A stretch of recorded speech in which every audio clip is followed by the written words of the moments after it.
Luka, who gets your game ball in the Bills' 31-10 victory over the Miami Dolphins? It's funny. My head says one, my heart says another, Josh.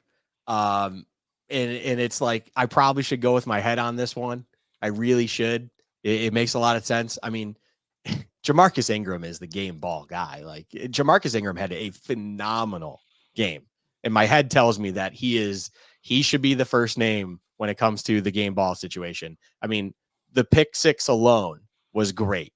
Everything else that came with it on top of that, this is a guy who, once again, as we talked about early on in this episode, I mean, I was not comfortable with him getting meaningful snaps. You were not comfortable with him getting meaningful snaps going into this year. And he's making us, eat our words. And that's great.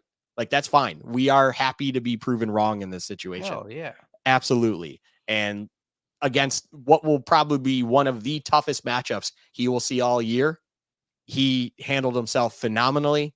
And it makes it exciting to know that there's yet another reliable depth piece now on this defense that can fill a role when needed, if needed. And that is just a beautiful thing to have as a team that's trying to compete, of course, for Super Bowls. You need those guys because injuries come, and yet you have another guy who can step up, who knows what he needs to do and can do it at a pretty high level on top of it. That's a great pick. I'm kind of have a head heart thing going on too. I'll tell you my heart first because I'm going to go with my head. My heart is Sean McDermott. I feel like this is a guy that's come under a lot of scrutiny, for the Tyler Dunn piece that came out last year where he made the reference to 9/11.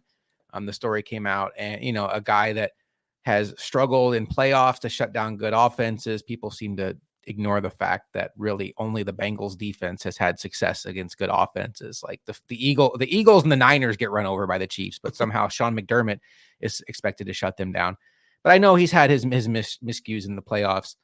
Last night was a fantastic McDermott night. I'm not going to take that route though. And then I would say, I think Balen Spector would deserve consideration for coming in a tough spot, wearing the green dot against Miami of all teams with all the eye candy on Thursday Night Football, national TV on a short week.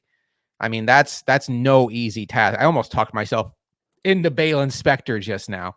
But I'm going to go James Cook. I feel like, kind of like your pick with Ingram. I mean, if we didn't come out of this with James Cook and Ingram getting the game balls, I think we'd lose a little bit of credibility. And, James Cook, I don't even have the box score up. Do better, Josh. He had 3 touchdowns on the day. He had the long touchdown run, which I think really put the game away, made it 24-7. And then it went into halftime at 24-10, finished the game 11 carries, 78 yards, and 2 touchdowns. What a fantastic play design on that first touchdown through the air by Joe Brady, using Curtis Samuel to distract the defense and also identify that they are in cover zero man. And then they just totally got David Long off of James Cook. James Cook is catching the passes this year. That sounds simple, but that's something he didn't do last year. And, look, when you average 7.7 yards per carry and you touch paint 3 times, you're going to get my game ball. And James Cook absolutely deserves my game ball.